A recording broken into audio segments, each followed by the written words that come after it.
Laura, welcome to the show. Thanks so much, Alex. It's great to be here. Yeah, we're extremely happy to have you. So, first things first, why don't you tell me a bit about your company, Pink Leopard? Yeah, sure. So we're a growth acceleration agency working with e-commerce businesses. So we specialize in paid social, paid search, and email marketing. And our sweet spot really is working with female-founded businesses who have a predominantly female customer base. So that's sort of find ourselves mainly in the homeware, apparel, and beauty space. Cool. That's amazing. So, when I was doing a little research on you, you initially started Pink Leopard as a social media management firm, which I imagine will most likely inform a lot of your perspective on our conversation here today. Why did you decide to pivot and become a more all-inclusive growth acceleration agency? Yeah, so I started as a freelancer doing social media management, and that's because that was about 10 years ago now when social media management was really it's really powerful way of growing businesses. You could post anything on Facebook and get loads of sales, but Sure. obviously that changed, and I then really pivoted into the paid media side of things. So predominantly Meta advertising, or Facebook and Instagram, as obviously it was then, because I found that really when I was talking to businesses and they wanted to scale and grow, paid advertising was the way that it was going to get them there, and not so much organic, or solely organic. But then sort of fast forward to growing Pink Leopard, we stumbled across many different things over the last couple of years, mainly everything that happened with iOS, the Apple updates.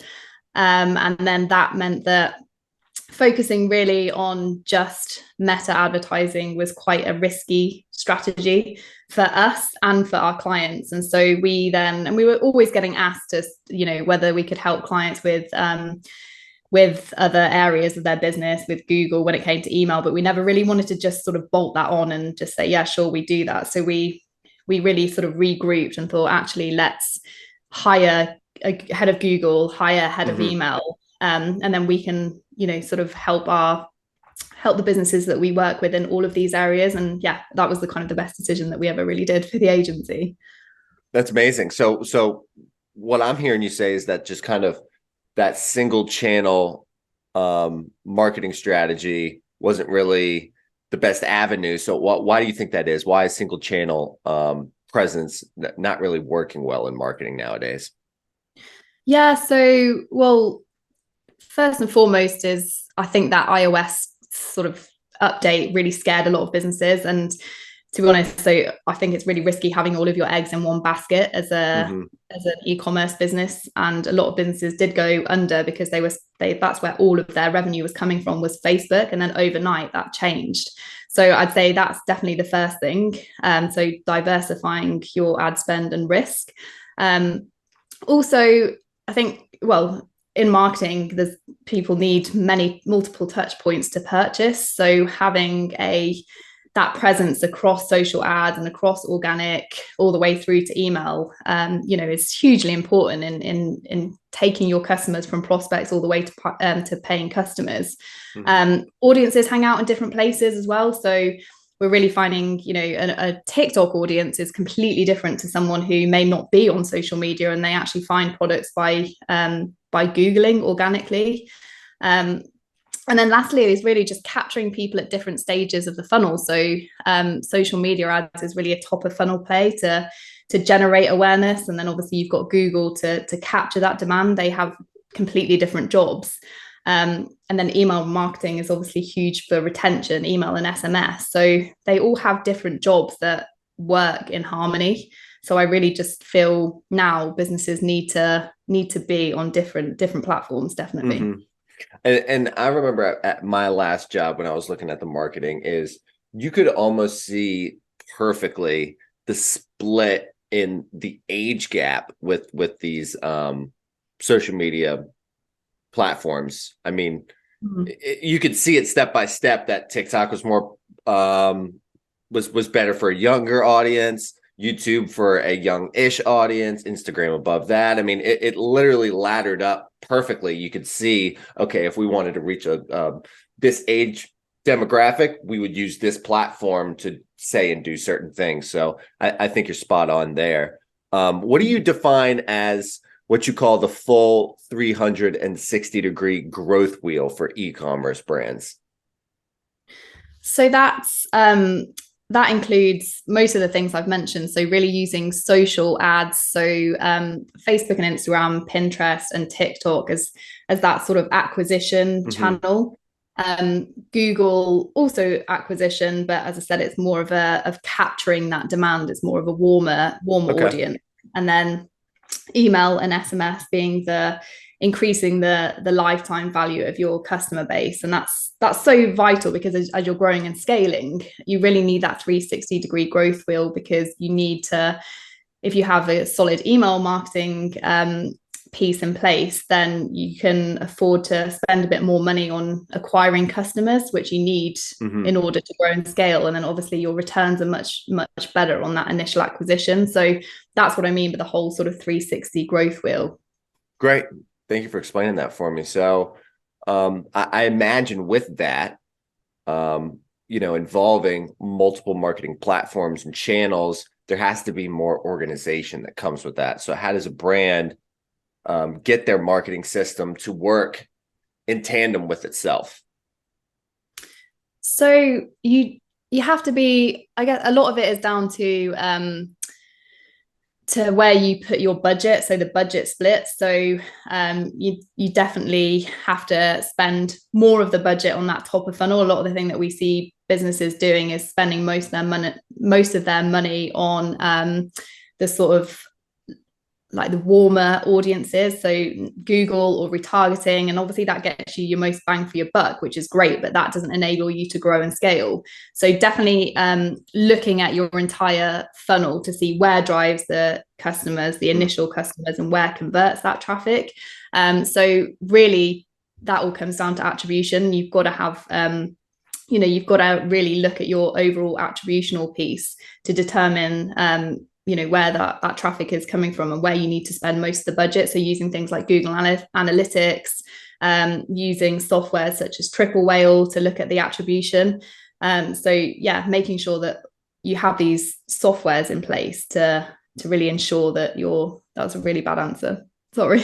No, not at all. That was perfect. So I actually kind of want to take that a little bit further, because you're mentioning targeting audience, correct? So you've seen the impact that targeted advertising can have in reaching the right audience, right? So how can a small business or a big one for that matter that works with you make sure that happens correctly? That they target the right audience. Exactly. So, for social media ads, it's so powerful to be able to target the right audience. So you really got to get under the skin of your brand initially to look at who your customer is and why they buy from you, why they don't buy from you, where they hang out, what their interests are, and then you can really utilize that data within meta ads, predominantly looking at their interests and being able to target those interests, but also using lookalike audiences. I know there's a lot of debate about whether lookalike audiences work well anymore post iOS, because of the sort of inability to gain as much data insight, but we still find that they are really powerful. And we also use something called offline conversion. So we often take the data from the stores and then upload that into Facebook, which provides not only really great insight and attributional analysis, but it also feeds Facebook that data to say, keep going after the same people, keep going after our audience. This is who we want to target. So it's still, Facebook is still, one of the absolute sort of best in terms of being able to target your customers.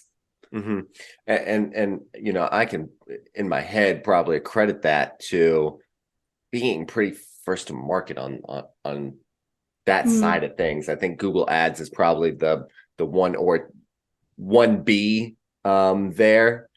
And I don't know, essentially what I'm trying to get to is that when that doesn't work, how can a brand then retarget to convert interested individuals? Because I don't know, let's say all this works and we got a good target audience, or what we imagine to be a good target audience, but they're not really buying the way that we would expect. So how do you try to retarget more effectively after that? So obviously we can retarget within and set up retargeting campaigns within the social channels, but we find, and we're starting to actually, because again, sorry to keep harping on about iOS, but post iOS, with people being able to opt out of cookies and that kind of thing, there it's harder to track people and harder to follow them around the internet as you used to be able to. So what we find is really powerful is the email marketing, the flows. So once you pay to get someone onto your website, is then making sure that you have those automated email flows in place, such as the browser abandon, the cart abandonment, the welcome flow, to retarget, and really, because you really get the chance then to, if someone's come onto your website and they've not bought for whatever reason, maybe they need to learn a little bit more about your brand, maybe they want to know a bit more of the backstory or the products. And so that's where you've really got a chance to, to showcase your business to these prospects and turn them into paying customers. Mm-hmm. And how effective is telling that story? I think when I'm being sold to, a lot of times, I feel like I'm just being told what a product is and not really like what it does, or what it maybe even what it is to you, the person selling it to me, versus what it is to me. This is coffee that will keep you awake, that you want in the morning and taste good. Doesn't all coffee is that to me? So like, how important is that storytelling technique in, say, the email advertising that is also a part of your business foundation a little bit? Yeah, it's huge. It's, and that's what, when I go back to the piece about getting under the skin of your brand from the very start, and we are copyright. So we have an in-house copywriter who, that's, her job is, she lives and breathes copy, because it is a really specialist area. Sure. So we put something together which is called the 5W avatar when we work with brands, and that's really getting into the what your business does, the who you target, the why not. So then you come up with all the reasons why they may not buy from you, and that's that's being able to then eke out the objections. So it's why do you not want to buy, or why would you buy this coffee over another coffee?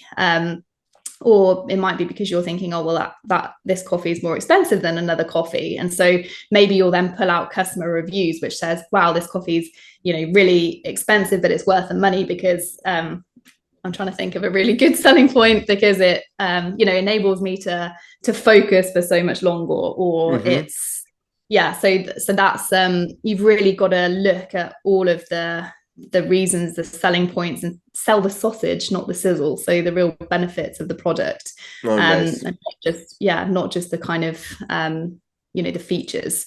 So really, really, really vital when it comes to any element of your marketing, whether it is the social ads or whether it's email. And that's why, again, we work with the whole joined up approach, because it's really important that you understand your customer, and the messaging and the brand tone of voice and everything is so consistent from when they first enter your ecosystem all the way through to when they purchase from you. Wonderful. And just to kind of hit on email marketing a little bit more, because it is kind of so important. It's part of your bread and butter. You're big on it, but automated email flows for e-commerce marketing is also extremely vital in your business philosophy. So why is email marketing being automated so valuable currently? So the automated email flows are because, well, they make you money when you sleep. But they're also, who doesn't want that? But also, they're set up to, as soon as somebody enters your ecosystem, as I said, as soon as this traffic hits your website and they enter a flow, or they enter their email address into your pop-up on your website, it's those touch points and the cadence of those touch points that are so important. And so having those flows set up, as I said, the kind of 4 main flows being the welcome, abandon cart, the browser abandon, and the win back flow, are so vital at turning those prospects into purchasing customers. And you're kind of breaking down what I assume are the 6 flows that drive the most revenue. Can you expand on that a little bit for me and our audience? Yeah, so email marketing kind of overall should generate around 35% of your email marketing. So I'm talking email total. So often for our clients, that can be up to 50% of their total revenue comes from email.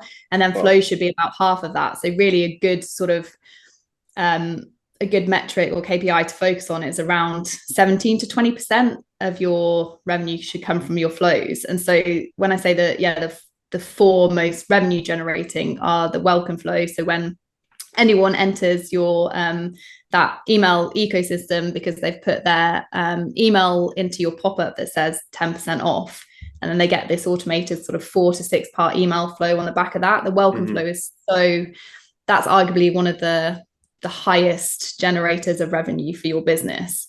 Then the abandoned cart, obviously if somebody abandons the checkout, browser abandonment because they come onto your website and they're browsing the product, but for whatever reason they don't purchase. That's an email automation to get them back.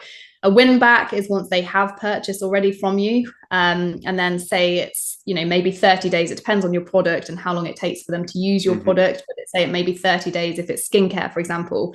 You want them to use your product, and then you can send them another email to sort of upsell them. They're the 4 main ones, but then you have so many other automations that you could do. And I'd say make sure that you get those 4 right and get the basics right before you start expanding out. But then you can have things like birthday flows, send people stuff on their birthday, discounts to encourage them to buy. Everybody loves a birthday code, and product review automations as well. They're huge in getting your customers to leave a review on your site, which is massive, but also they do also encourage purchases too. So that's why I'm quite passionate about flows, as you can tell. I love it. And I'll be honest, I feel like I'm much more inclined to use a birthday code online versus having to get in my car and drive somewhere to go in person and go through this whole, show me your license, song and dance to get a free ice cream cone versus just put in my birthday and get 25% off of something I was probably already going to buy to begin with. So one thing that I've never really talked about with anyone, and maybe you can give me some insight on this. You can say this is a dumb question if I'm being totally honest, but how can automated email flows or email marketing in general both positively and negatively impact a business? Because I always hear about the plus side, but I always, when it comes to social media marketing, I always hear kind of the plus side and the negative side, but I never hear a downside to email marketing. So if there is one or multiple, what are they? Yeah, I'd say that definitely the negative side is more how you use email marketing. So if you're not sticking to the kind of policies and rules and regulations, and you're just uploading, lists into your Klaviyo account that you've purchased, then that's a major no-no. And I guess people are going to be pretty unhappy if they haven't subscribed to your list and they haven't said okay to you emailing them. So I'd say definitely that, and making sure that you're sticking to the policies and the guidelines, but also not building a relationship with your database, your customers. That's what email is there for. It's to build a relationship, because yes, you want to increase the lifetime value of your customers, but if you're just spamming and just sell, there's no story, there's no personality, then that can impact your brand, that can harm your brand. And if you're sending emails, because we often get asked the question, like, how often should I send emails to my list?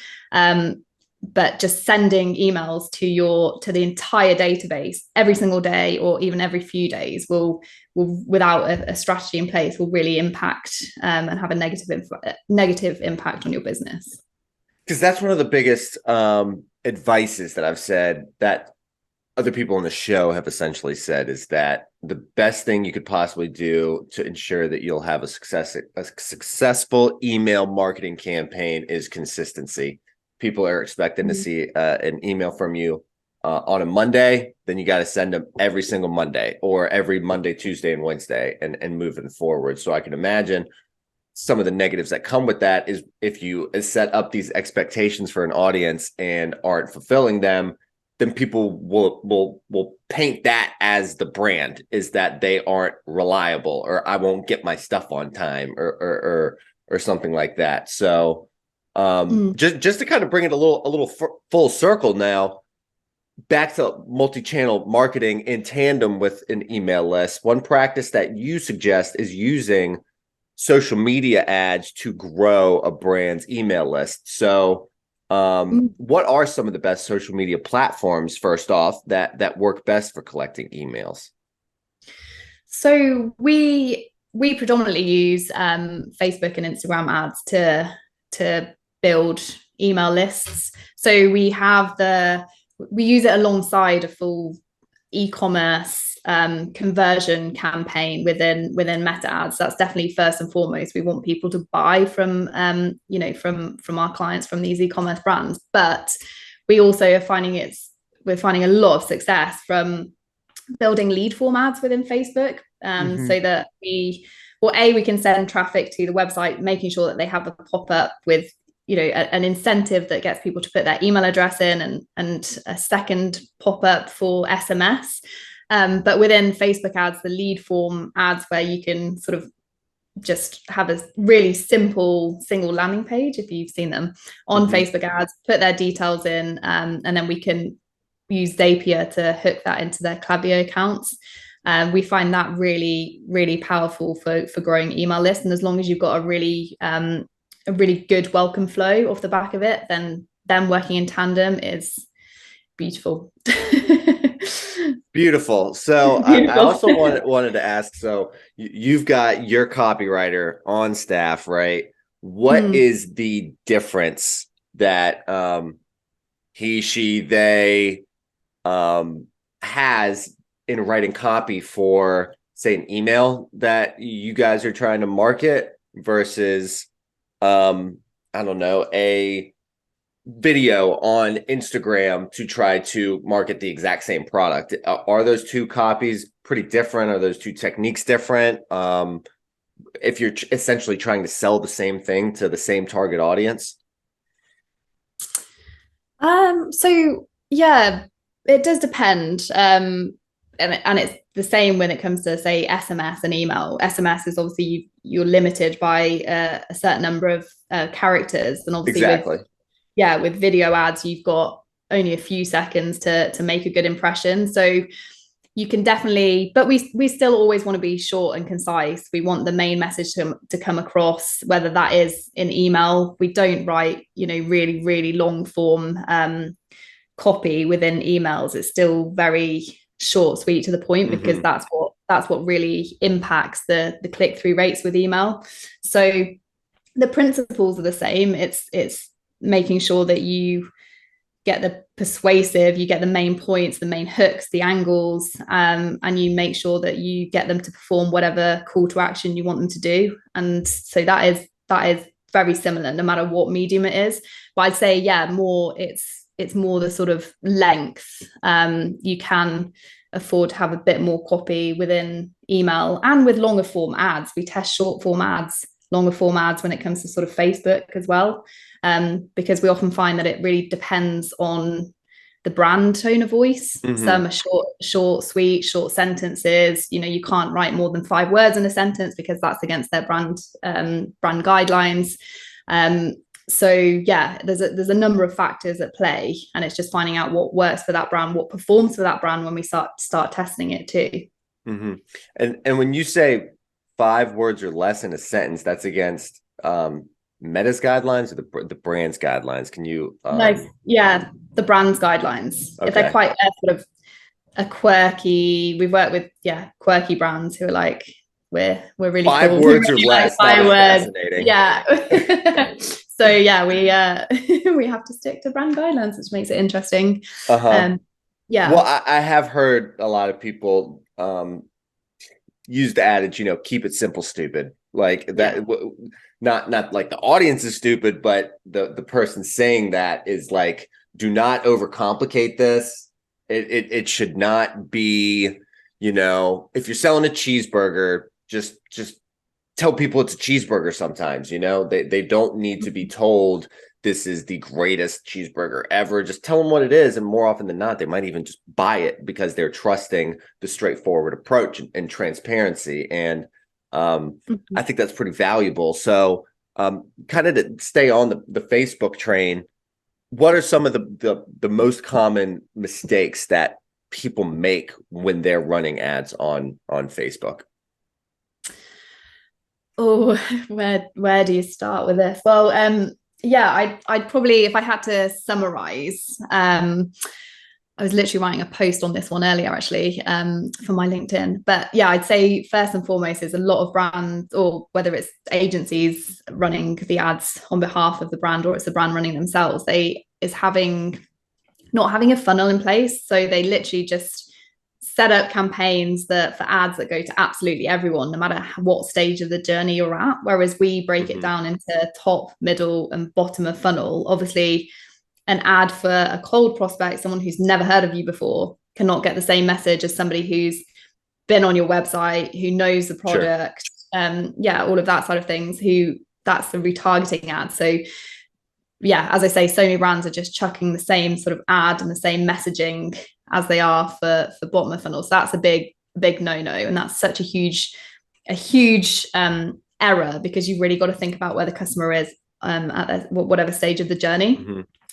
Secondly, I'd say spending too much money. A lot of brands come to us and they're struggling to scale because they're spending a lot of money on the middle and bottom of funnel of their, if they are running a funnel, the middle and bottom. And you're really going to struggle to scale if that's where all of your money's going, because you're not, while it's tempting to do so, because so many brands focus on the return on ad spend, which I don't necessarily always agree with. Yes, it's a really important metric. But if you're just so hell-bent on always focusing on that return on ad spend and not looking at your overall growth and the overall profitability, then you're going to struggle to grow and scale. So it's really important to have most of your budget, at least 75% of your budget, going to that top of funnel, to constantly bring new people into your funnel.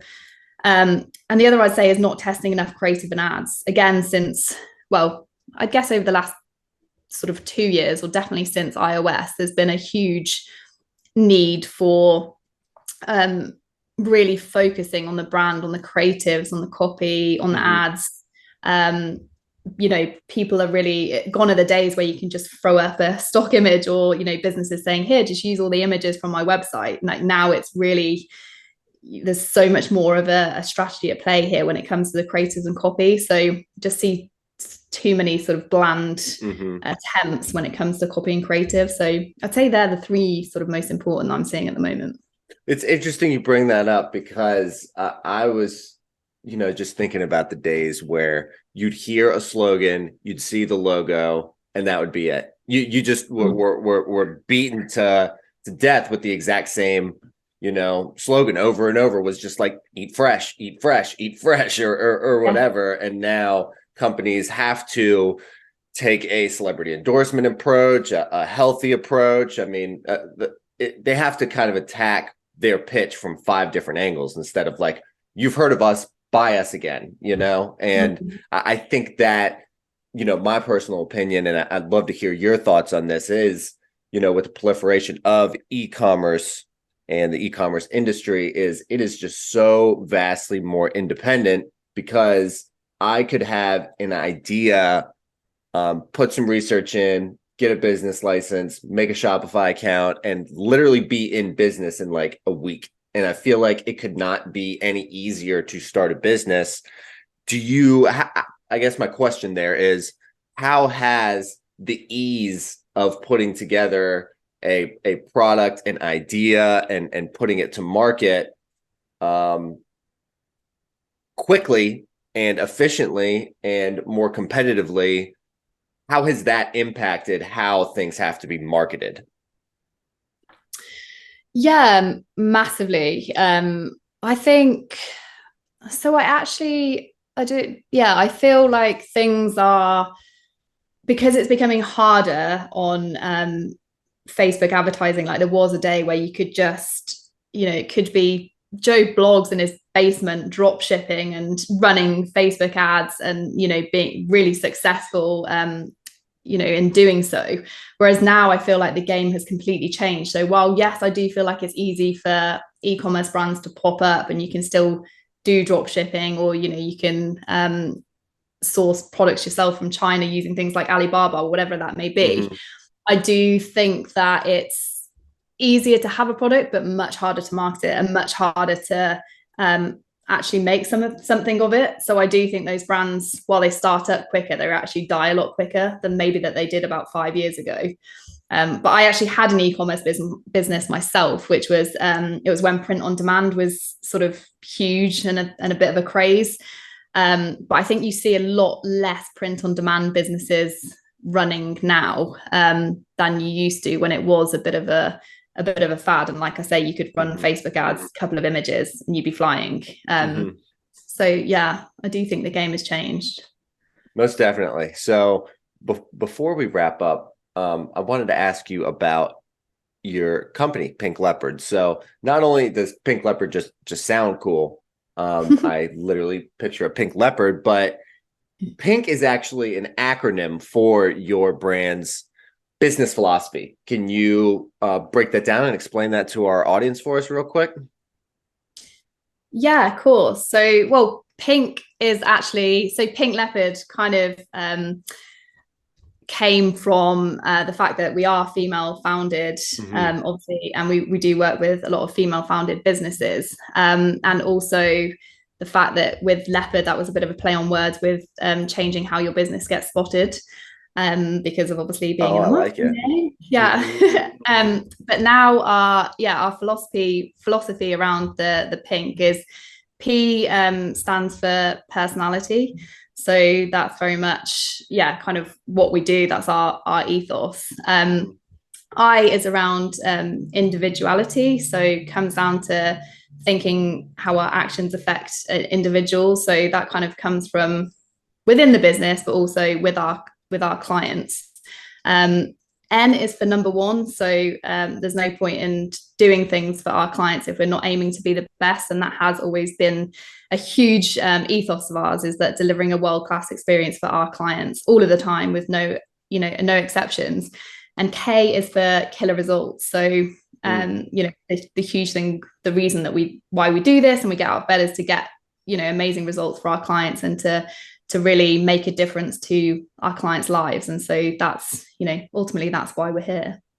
Absolutely. And I'll tell you, initially as an ex-bartender, I thought a Pink Leopard would be a great name for like a cocktail that you would get at a bar. I don't know why, but that was like one of the first things that I saw when I saw that name. I was just like, that sounds like something that would put me in a terrible mood on a Saturday night in like the Well or something like that. So I think it's a really clever name, essentially. So before we wrap up, the very last question I always ask Laura is essentially, with the e-commerce industry, most entrepreneurs and professionals are operating constantly. You are constantly on call and constantly moving and shaking.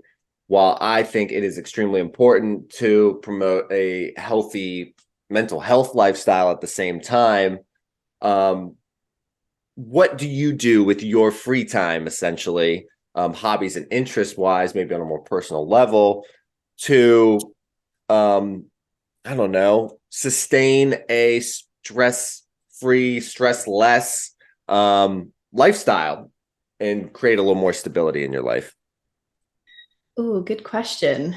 Yeah, it's definitely not stress-free, so stress less. Stress less. Yeah, I had to pivot on that one myself.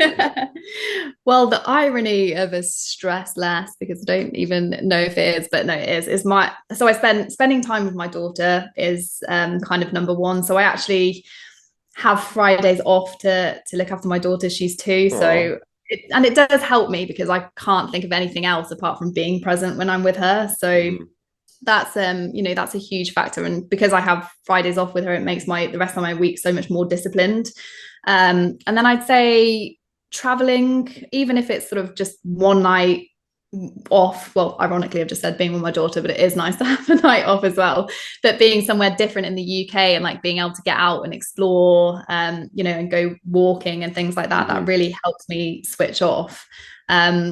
and also just, yeah, exercising. I know everybody says the same thing with that, but exercising, sort of keeping healthy, just keeping, keeping my mind nice and healthy is really important for me every day. Absolutely. And so, I mean, sometimes you just need a total night off from everything. That Yeah. includes being a mom every now and then as well. So I totally Yeah. respect it. I totally get it.